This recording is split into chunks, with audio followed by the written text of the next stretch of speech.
todos. Hoje é o último dia do nosso mini curso. E hoje vai ser uma aula bem um pouco mais rápida, porque a gente vai fazer uma parte mais de aplicações realmente do que a gente viu, tá? Então, eu escolhi 3 aplicações. 2 delas a gente até tinha visto, então vai ser um pouco mais rápido. E eu só quero mostrar com esses exemplos que essa teoria que a gente estudou, ela aplica a problemas realmente interessantes e talvez até reais, se você quiser, né?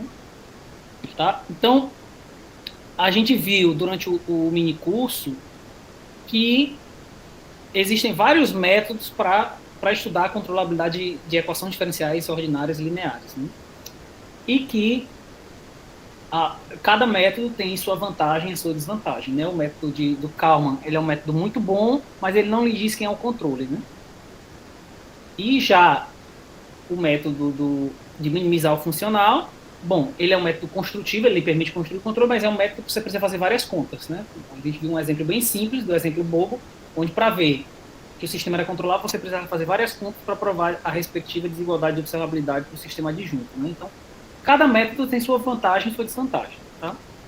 Então, hoje, como eu disse, a gente vai só olhar alguns exemplos, e o primeiro exemplo que a gente vai ver é um modelozinho bem simples, um modelo simplificado da controlabilidade de um forno elétrico. Esse forno é um forno elétrico como que a gente tem em casa, tá?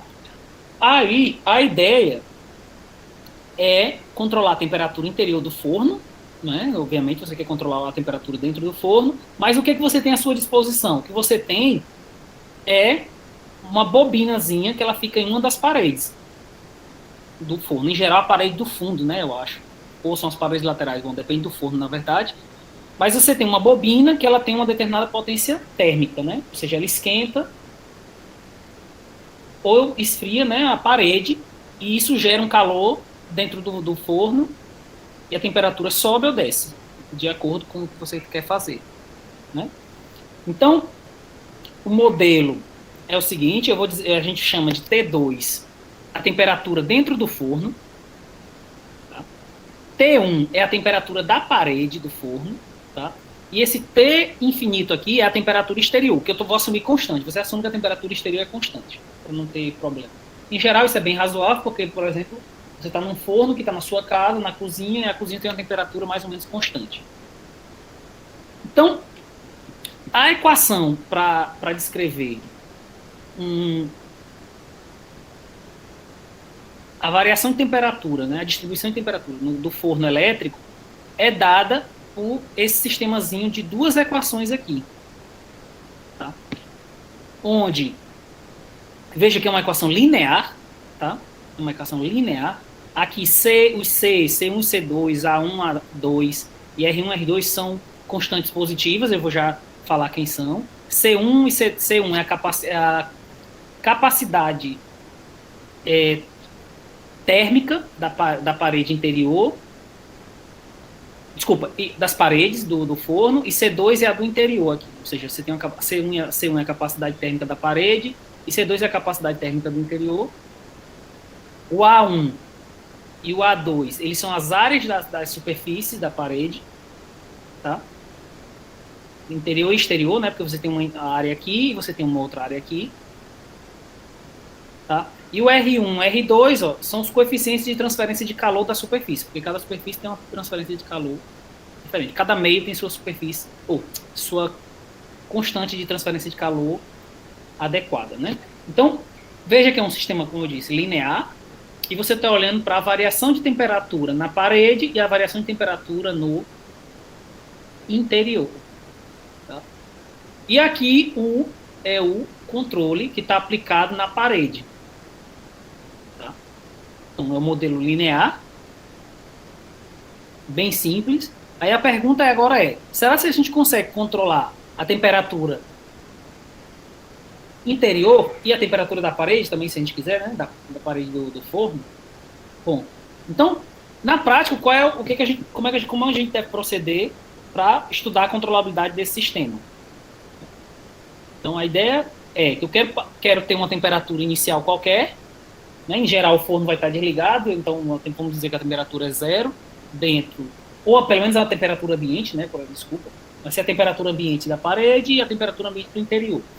E agora o meu objetivo é, eu quero cozinhar, sei lá, assar um frango. O frango ele tem uma determinada temperatura que ele precisa estar sendo assado. Então, eu preciso controlar a uma determinada temperatura adequada. Ah, mas agora você quer uma carne. A carne já tem uma outra temperatura. Então, cada coisa diferente que você vai fazer no seu forno, você tem que atingir um determinado objetivo, que é a temperatura adequada do interior.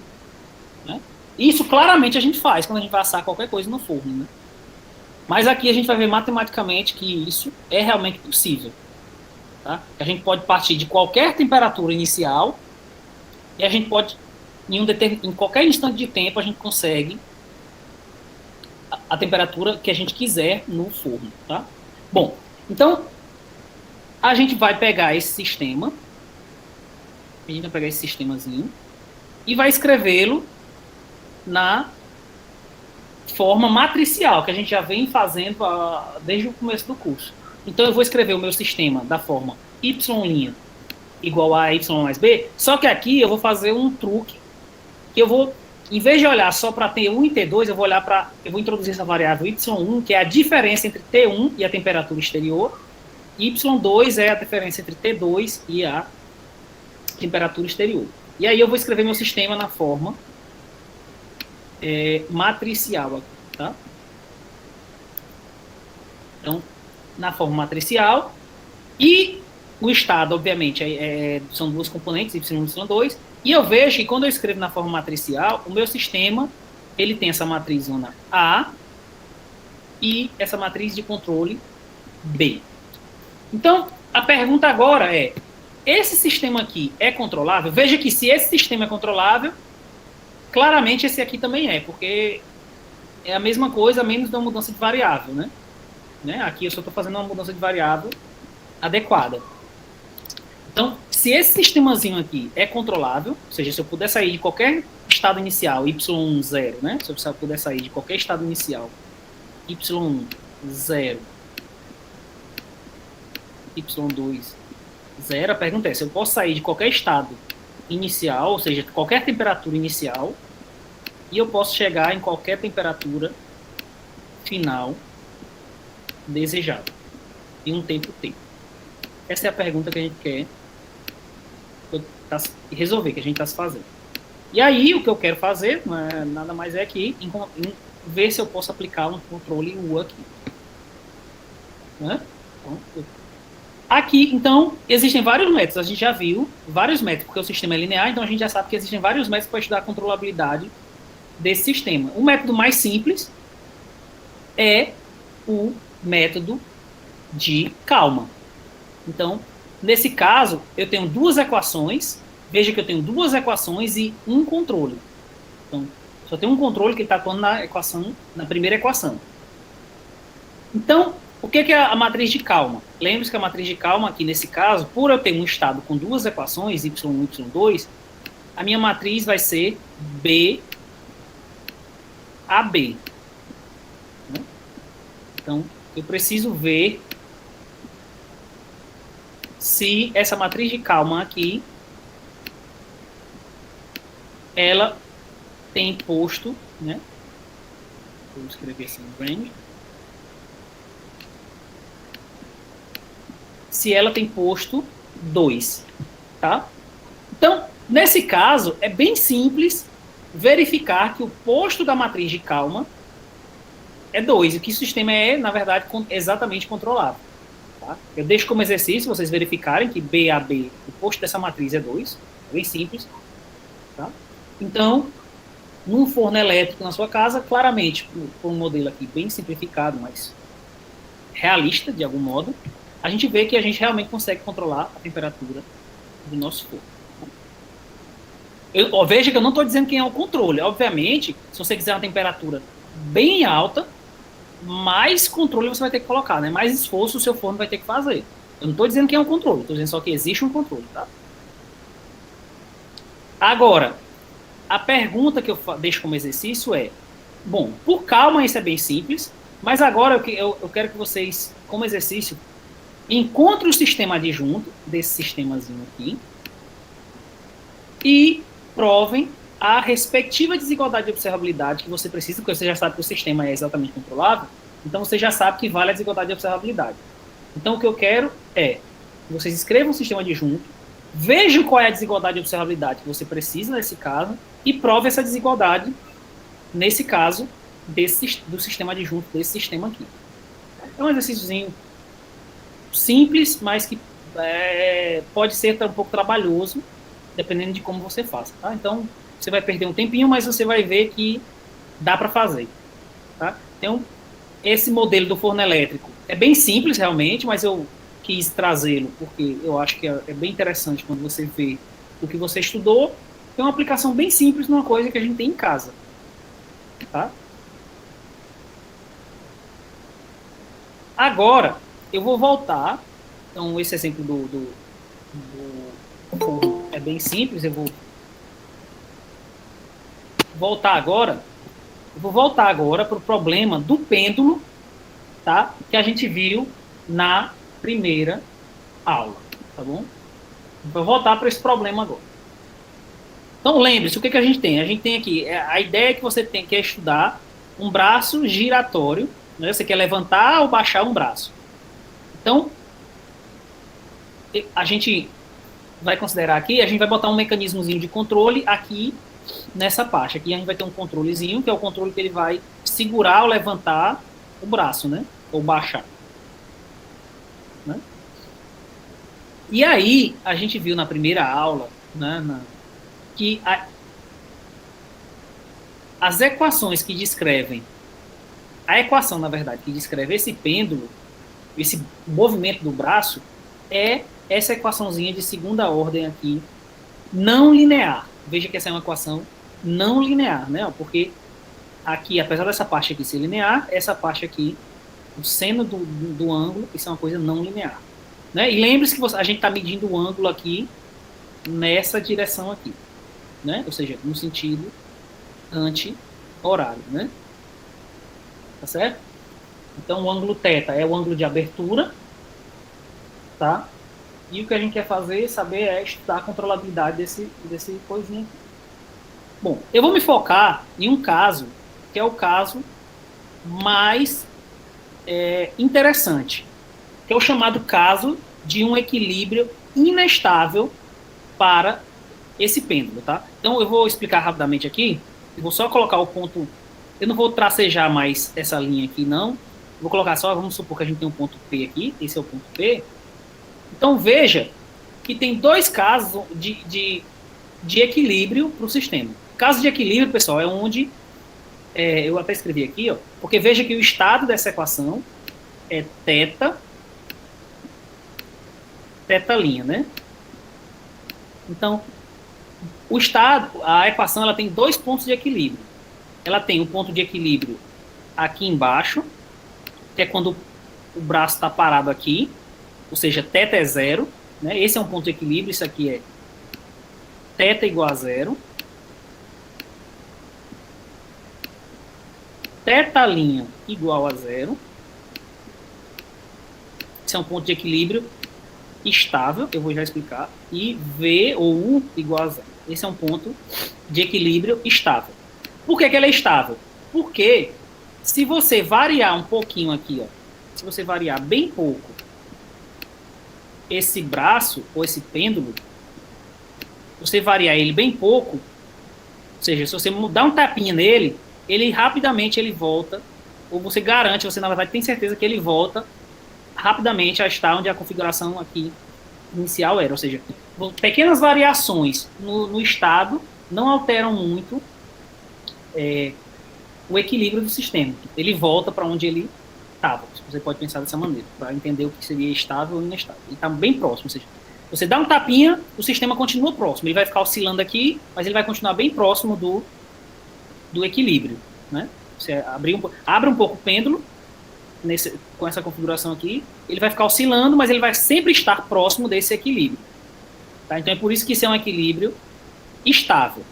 Agora, o pêndulo ele tem um outro equilíbrio, que é quando o braço está aqui em cima.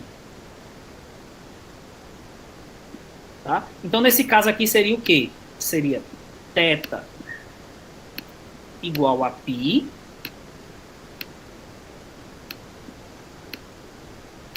θ' igual a 0 e V igual a 0. Tá? Então veja que esse equilíbrio aqui, ele é inestável. Por que ele é inestável? Porque se você agora começar, na verdade, né? Você pega o pêndulo agora e dá um tapinha nele para ele ficar aqui. Rapidamente o pêndulo ele vai ficar longe do equilíbrio, ou seja, ele vai cair, ele vai ficar longe desse equilíbrio, ou seja, pequenas variações no estado inicial vai gerar, nesse caso aqui, nesse estado inicial que eu estou chamando esse equilíbrio aqui, tá? Vai gerar uma perturbação grande no sistema, ou seja, nesse caso aqui em que o equilíbrio é estável, se você perturbar um pouquinho, ele continua próximo, vai ficar oscilando próximo. Já aqui, eu dou um tapinha aqui, ele vai ficar rapidamente longe, ele vai cair, ele vai ficar longe do meu equilíbrio, por isso que o equilíbrio é chamado inestável. Então, se eu variar um pouquinho, o meu sistema já vai ficar rapidamente longe do equilíbrio. Tá? Então, a gente tem esses dois pontos de equilíbrio estável e inestável, e o que a gente vai fazer é estudar a controlabilidade em torno desse equilíbrio aqui inestável, que é a parte difícil, se você parar para pensar, que é qual o mecanismo de controle que a gente tem que colocar para o robô ficar segurando o braço dele em uma determinada posição. Porque o robô está com o braço abaixado aqui, é simples. O robô abaixou o braço, ele fica parado lá, né? Ou se ele está próximo do braço abaixado, também é fácil, porque o equilíbrio é estável. Já aqui não. Se você levanta o braço do robô e o robô mexe um pouquinho o braço, a tendência é que o braço caia. E você não quer, porque você quer que o braço fique levantado. Então a gente vai estudar, ver que para esse sistema também é possível obter um resultado de controlabilidade em torno desse ponto de equilíbrio inestável. O que a gente vai ver é que a gente vai conseguir controlar, ou seja, manter o braço levantado, tá? Se a condição inicial está próxima desse equilíbrio. Ou seja, você vai saber controlar nesse caso. Tá? Então a gente vai ver agora um resultado chamado de controlabilidade local para o sistema. Tá? Vou só apagar isso aqui.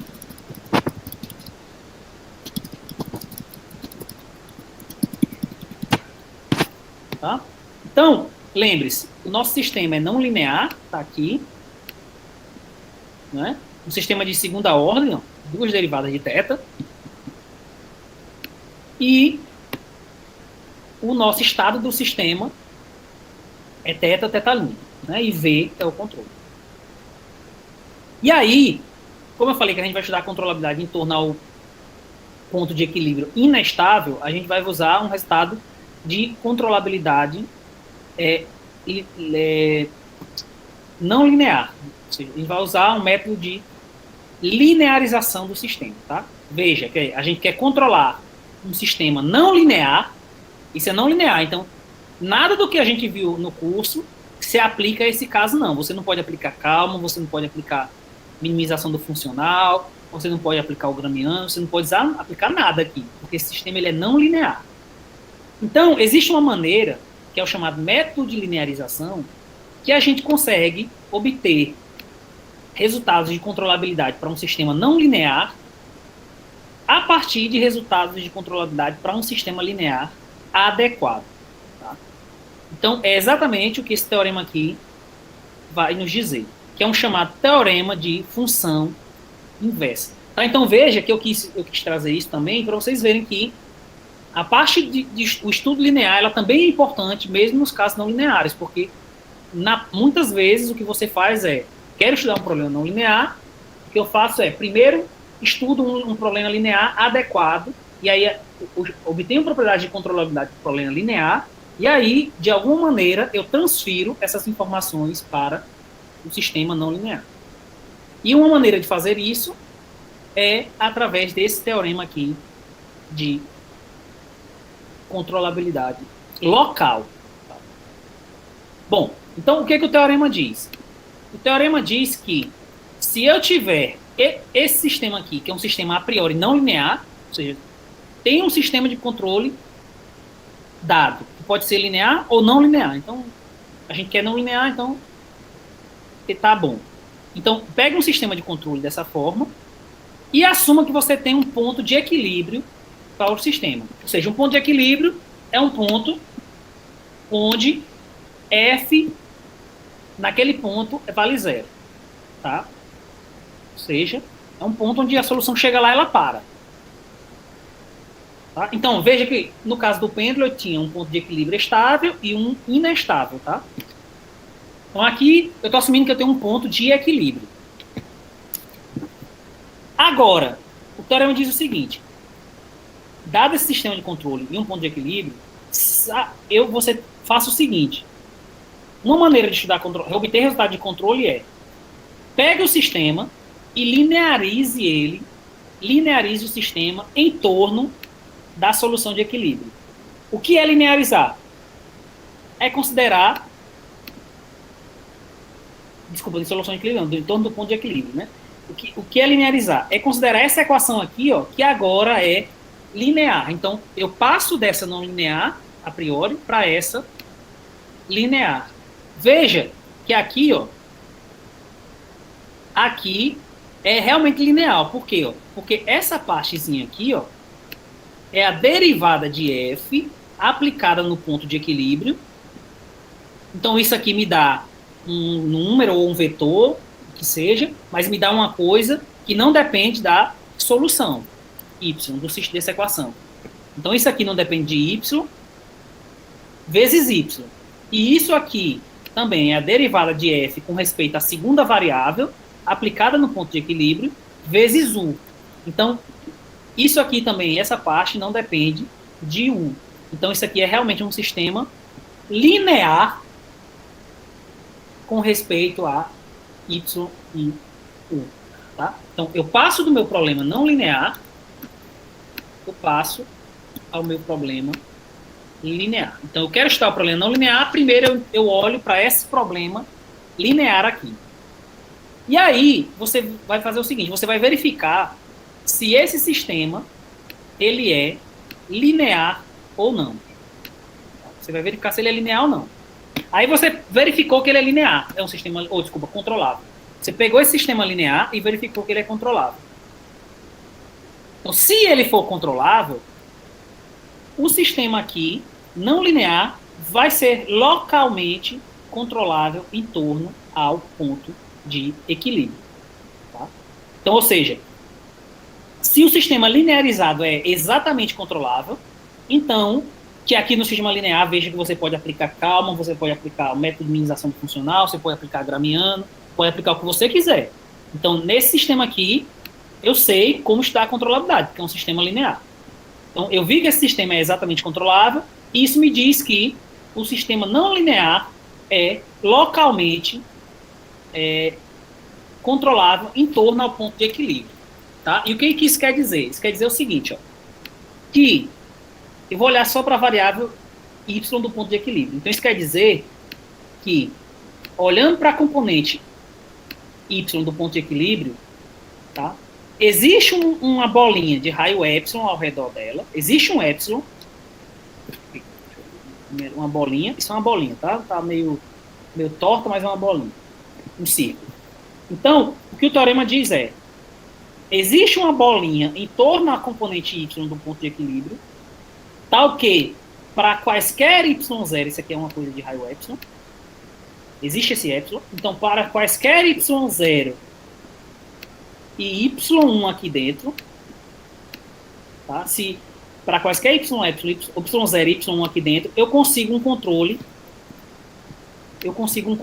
que leva a minha solução do sistema não linear, tá? De y0 até y1. Ou seja, se o sistema linear é controlável, exatamente controlável, que é linear, né? Então eu consigo controlabilidade próximo do ponto de equilíbrio. Tá certo? Então eu posso sair de qualquer lugar próximo do ponto de equilíbrio, suficientemente próximo do ponto de equilíbrio, e chegar em qualquer outro ponto suficientemente próximo do ponto de equilíbrio. Tá? Então, o teorema ele diz isso. Existe o epsilon, tal que isso é verdade. Então, veja que isso é muito bom, realmente. Né? Então, a gente só tem que estudar um problema linear, e aí a gente obtém pelo menos um resultado local. Local porque existe o epsilon, eu não sei o que passa se os dados, para esse teorema, eu não sei o que passa se os dados, por exemplo, y1 está aqui longe do ponto de equilíbrio. Eu não sei se eu consigo sair desse y0 e chegar nele. O teorema não me garante isso. O teorema só me garante que se y1 está aqui próximo e o y0 está próximo também, eu consigo ir de y0 até y1. Tá? Então, vamos voltar aqui para o caso do nosso sistema não linear do pêndulo. Tá? E a gente vai olhar em torno ao ponto de equilíbrio inestável, que é o pêndulo está em cima, ou seja, o robô está com o braço levantado. Tá? Então a gente vai usar esse teorema. Então, no caso do pêndulo, primeiro o que eu vou fazer é escrever o sistema dessa maneira aqui, para poder aplicar o teorema. Tá? Então veja que aqui não está na maneira do teorema, então eu vou escrever esse sistema nessa maneirazinha aqui. Tá? E eu vou ver quem é o meu ponto de equilíbrio. Veja que o ponto de equilíbrio, eu vou usar a mesma notação do teorema, é θ é igual a π, a derivada de θ, né, da segunda componente igual a zero e o controle igual a zero. Esse é o ponto de equilíbrio. Lembre-se que o ponto de equilíbrio, esse ponto de equilíbrio que eu estou considerando esse aqui é o meu P, é o braço está levantado aqui. Esse é o ponto de equilíbrio que eu estou considerando. Então, eu escrevo o sistema, ó, eu olho o meu sistema dessa maneira. Lembre-se que eu falei que o estado, nesse caso, é θ, θ'L.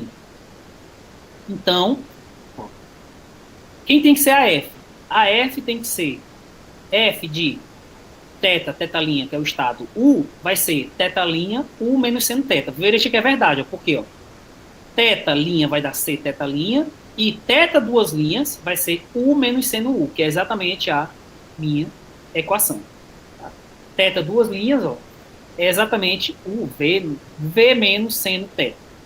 Então, eu escrevi aqui a minha equação de maneira apropriada, onde a minha F é dada por isso aqui. Tá? Então,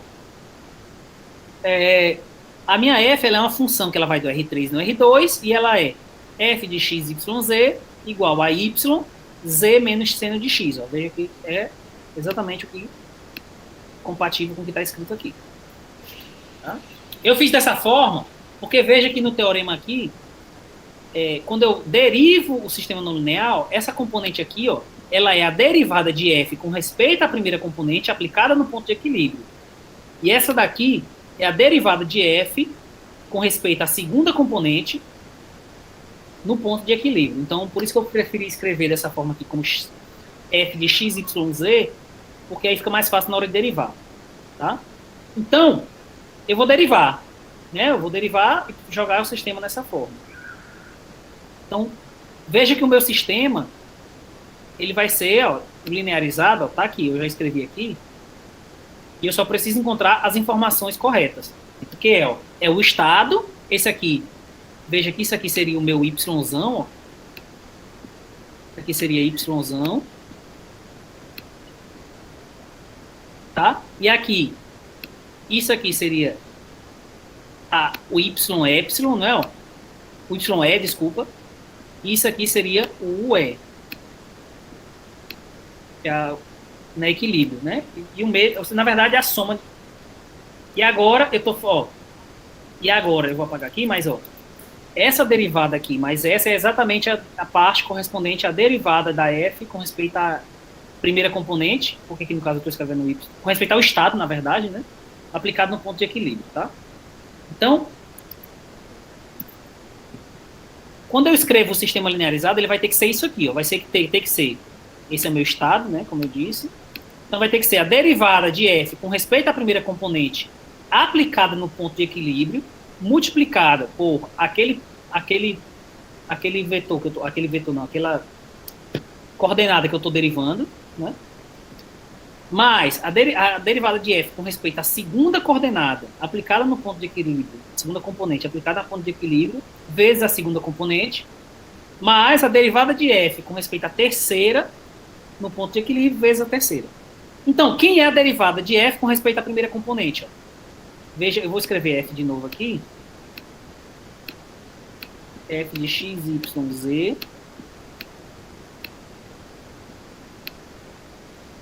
é igual a y, não é? Y, z menos seno x.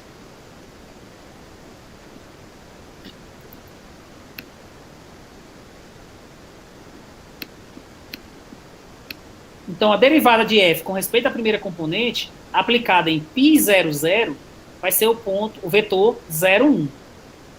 A derivada de f com respeito a y vai ser 1, 0. Aqui vai dar 0 imediatamente. E a derivada de f com respeito a z, no ponto de equilíbrio, claramente é 0, 1. Então, o meu sistema linearizado fica esse aqui.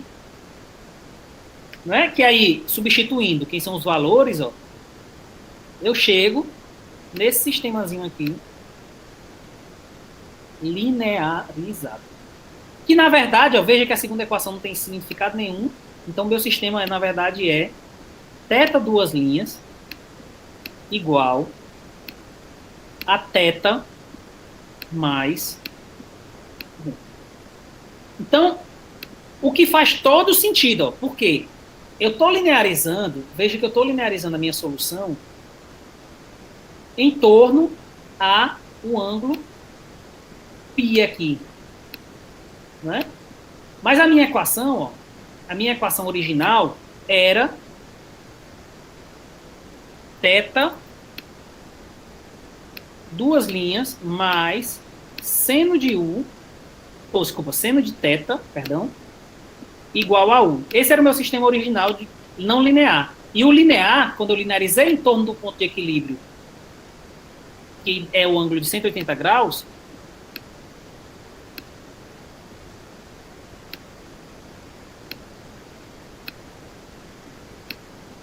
eu obtive θ duas linhas mais θ 1. Isso, na verdade, é bem condizente, porque o que você está dizendo aqui é que você... veja que para θ próximo de π, né? Θ próximo de π, seno de θ é aproximadamente θ, tá? Na verdade, como eu estou olhando, desculpa, seno de θ vai ser aproximadamente menos θ, na verdade, porque eu estou em π, né? Lembre-se que para o ângulo próximo de zero, eu vou escrever aqui, aí depois a gente vê. Seno de x, lembre-se que isso é aproximadamente x para x próximo de zero. Né? Então aqui eu estou com π, na verdade. Então, como é π, vai ficar seno de x é aproximadamente menos x. É por isso que, nesse caso, na linearização, ó, o seno de θ se transforma em menos θ. Aí ele vai para o outro lado e vira θ. Tá? Então é bem natural que a gente fez. Tá? E agora, veja que eu cheguei, eu vou apagar tudo aqui, vamos recomeçar. Tá? Então, o que a gente fez? A gente linearizou, e agora qual é o nosso sistema não linear?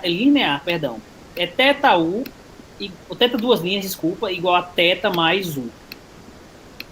Só que esse sistema linear aqui, a gente já viu que ele é controlável.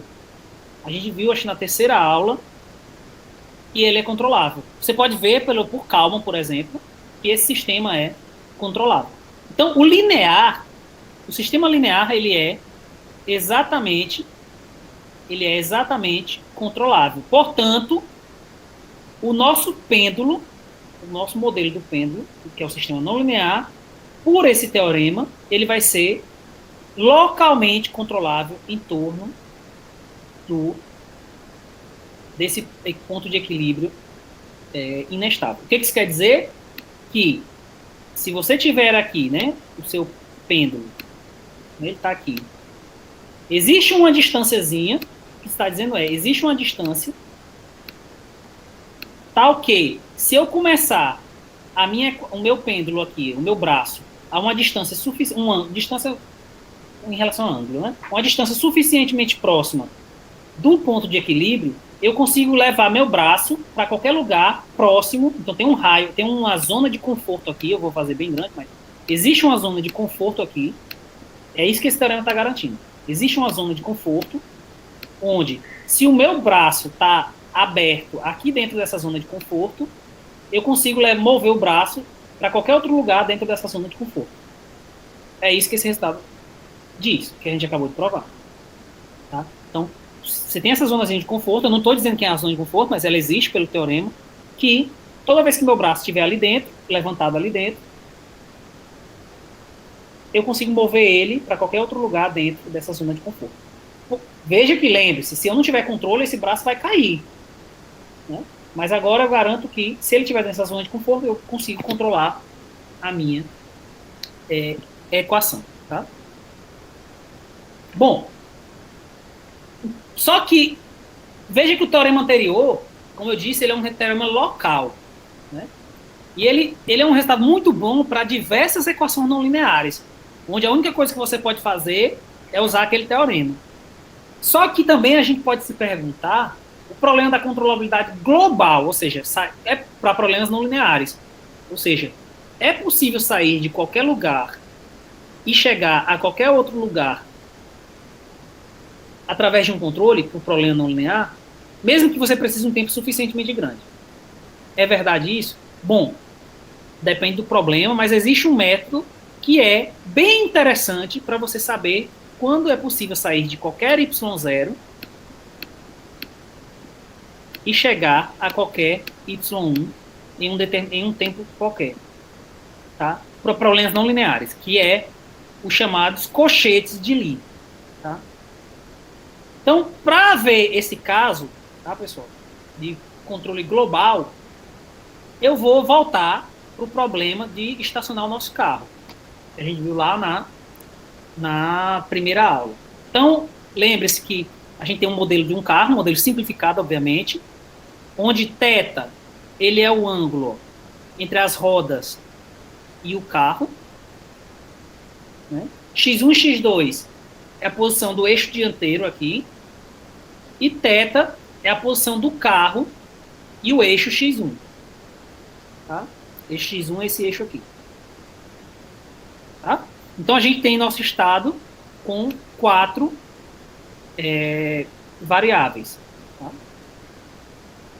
E aí, a gente viu na primeira aula que, para modelar a gente fez a demonstração da modelagem desse problema do carro, e a gente viu que era bem natural controlar com 2 controles, onde o 1 era a velocidade com que você girava o volante, ou seja, que é basicamente a inclinação da roda, né?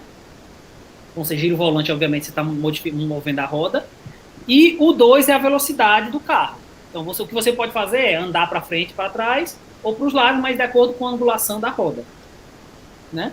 E aí, a gente viu que o modelo para o nosso carro, o sistema que modelava esse carro, modelo simplificado, era esse aqui. Né?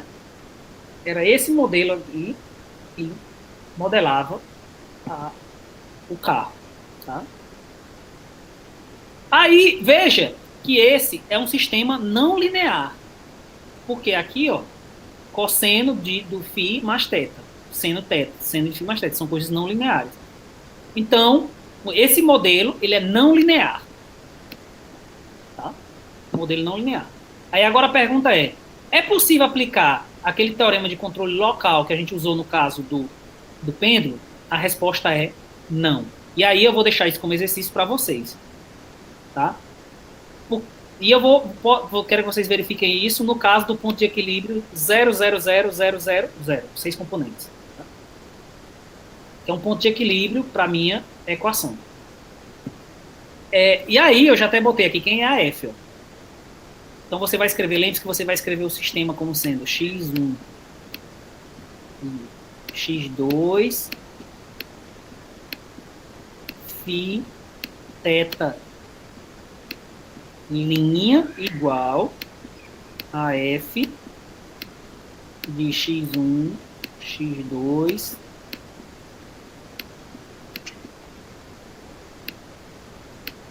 φ, θ, o 1 e o 2. Tá? E aí eu já escrevi quem era a θ aqui.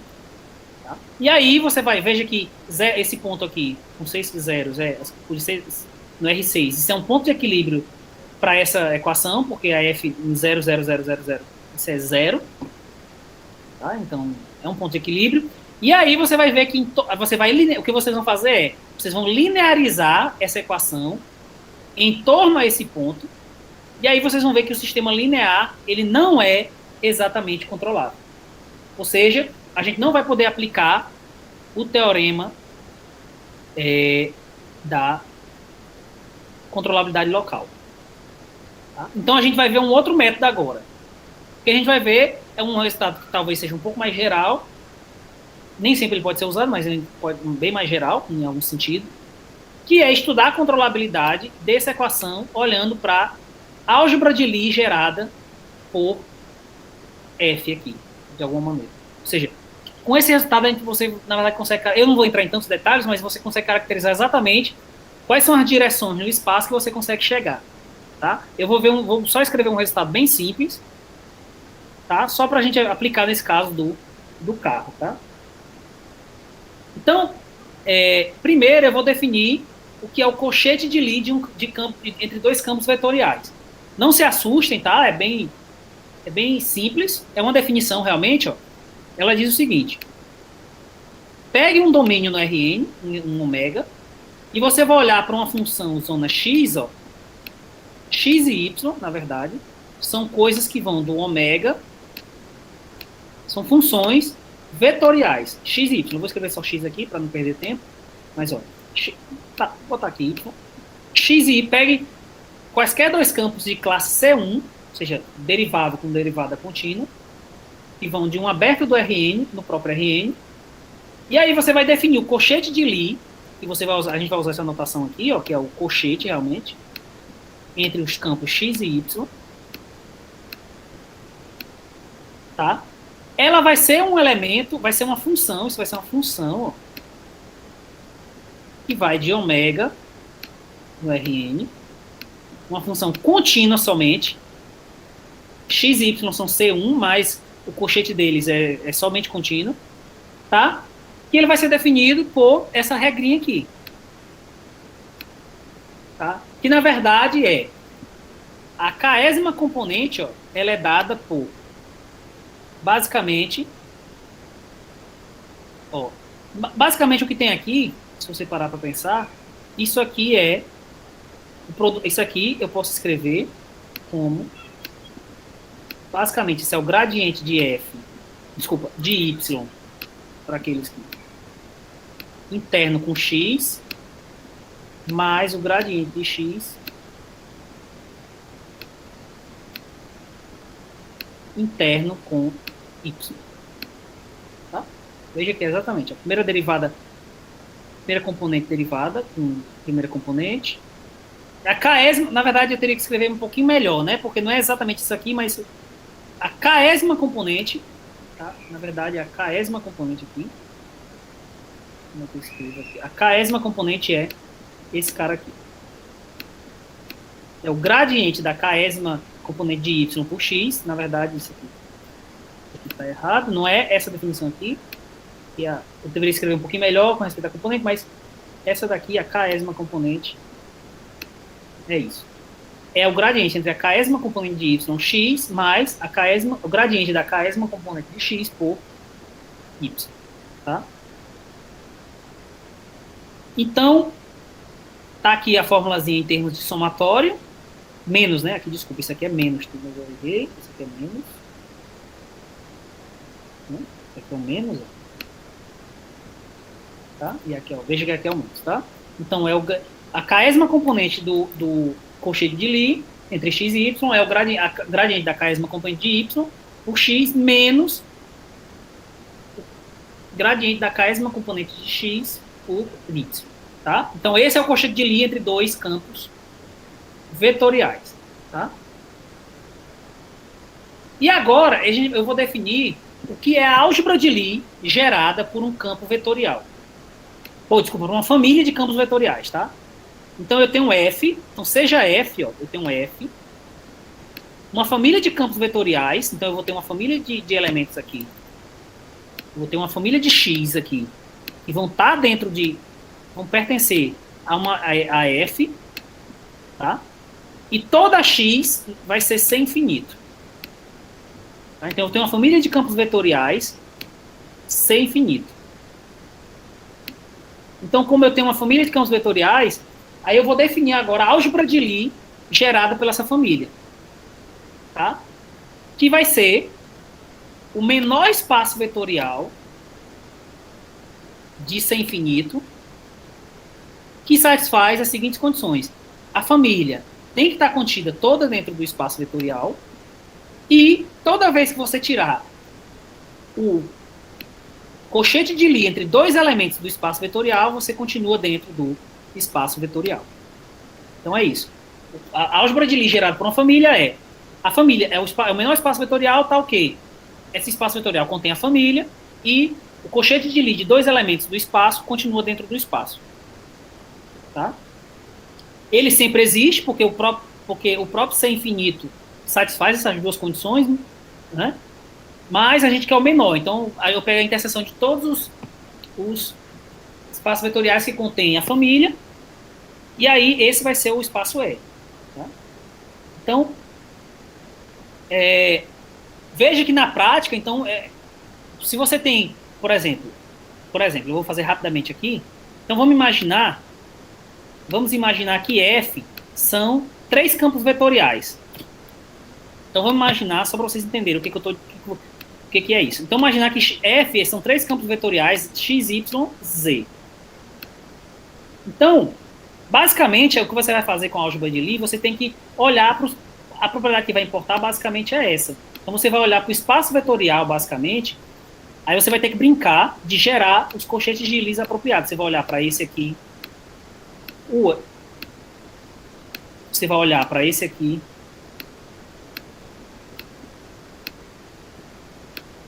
você vai olhar para x, y, z, você vai olhar para yx, que já está aqui. Vamos ver se alguma coisa. Eu acho que sim, Gustavo. Ela é invariante, realmente, esse campo, tá? Mas eu não quero entrar em muito detalhe, não. Tá? E aí, bom, aí tem mais, né? Você poderia olhar para esse aqui agora. Então, o que você gera aí uma quantidade grande de campos, né? Então, bom, você vai olhar para esses caras aqui. Aí tem algumas identidadezinhas que são satisfeitas, como a identidade de Jacob, mas eu não vou entrar em detalhes, não, tá? Então, você gera vários caras a partir da família, né? Você consegue gerar vários caras, aí você vê lá na teoria de Lie como você constrói esse espaço vetorial. Mas aí, o que eu quero só dizer é só que a gente lembre disso. Lembrar o que é o cochete de Lie e lembrar que eu consigo gerar uma álgebra, né? Eu vou chamar de Lie de F, álgebra porque ela é fechada aqui com respeito ao cochete de Lie. E aí eu defino esse espaço vetorial, tá? Com essa álgebra. Pronto. Então, não vou entrar em muitos detalhes. E agora, a gente tem o seguinte teorema, que é o teorema principal que a gente vai aplicar. Então, ele não é o teorema mais geral, mas vai servir aqui para o que a gente vai fazer. Lembre-se que a gente quer estudar a controlabilidade desse sistema aqui, que é a priori não linear.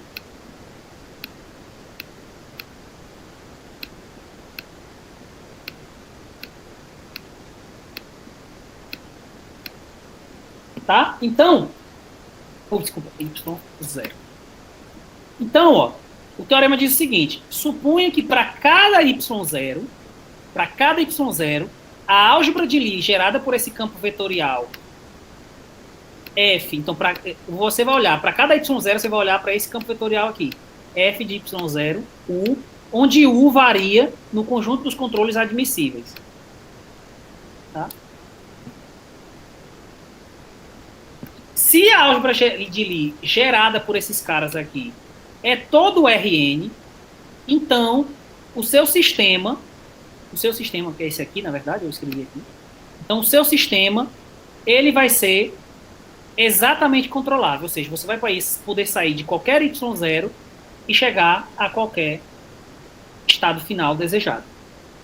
Tá? Existem outras variantes desse teorema, mas esse aqui é o que é bem simples de entender, que é somente isso. Você quer olhar para a controlabilidade desse sistema, você vai olhar para a álgebra de Lie gerada por esses caras aqui,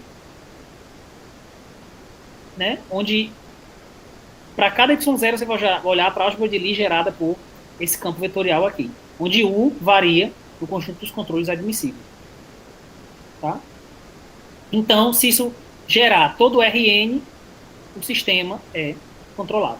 Então, é um teorema simples de aplicar, porque agora a gente só tem que verificar essas coisas de álgebra de Lie aqui.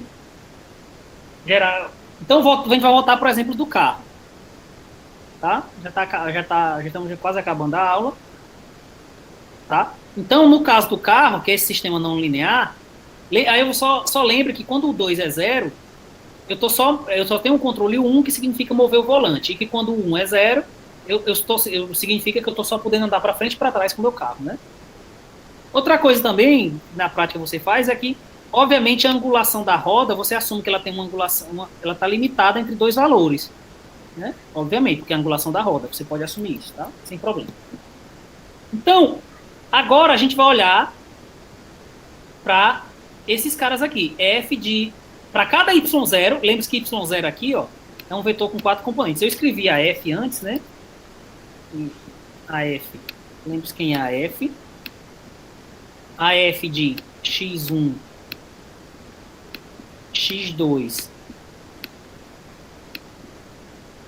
φ, θ, U1,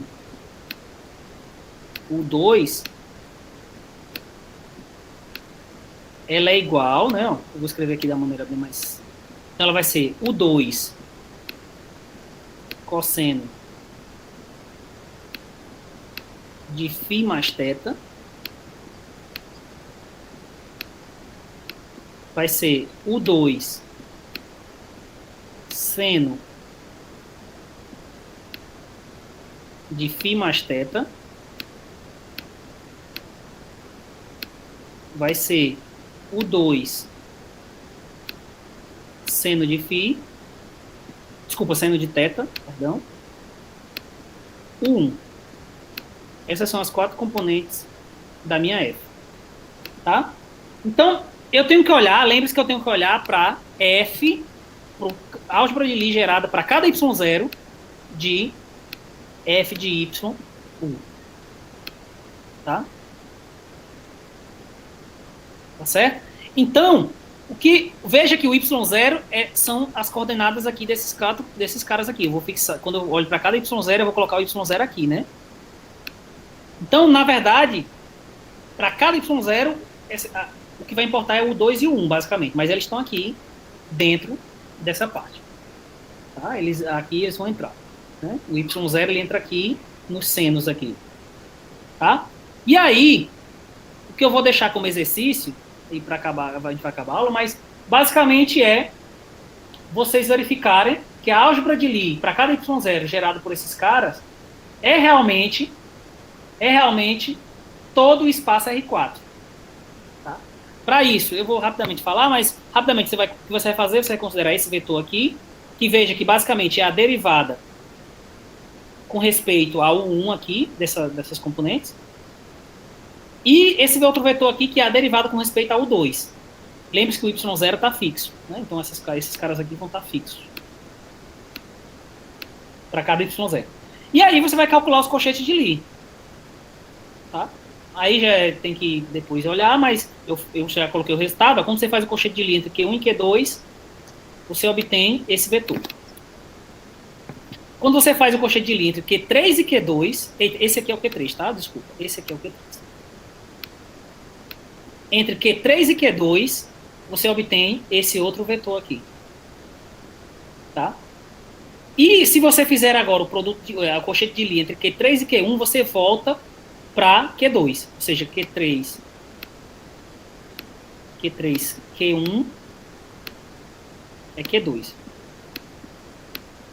Então, você vê que quando você tentar gerar de novo, por exemplo, se você tentar fazer Q1 com Q3, Q2, isso é Q1, Q2, que é Q3. Ou Q2, Q1, bom. Q2, Q1, eu vou escrever para não ficar escrevendo ser menos, uma coisa assim, bom, tem um menos aí, um sinal, mas não importa, basicamente isso é Q3. Então, veja que eu não estou gerando mais nada novo, né? Porque vai começar a se repetir, tá? E, na verdade, o que você vai ver é que você só precisa desses 4 vetores aqui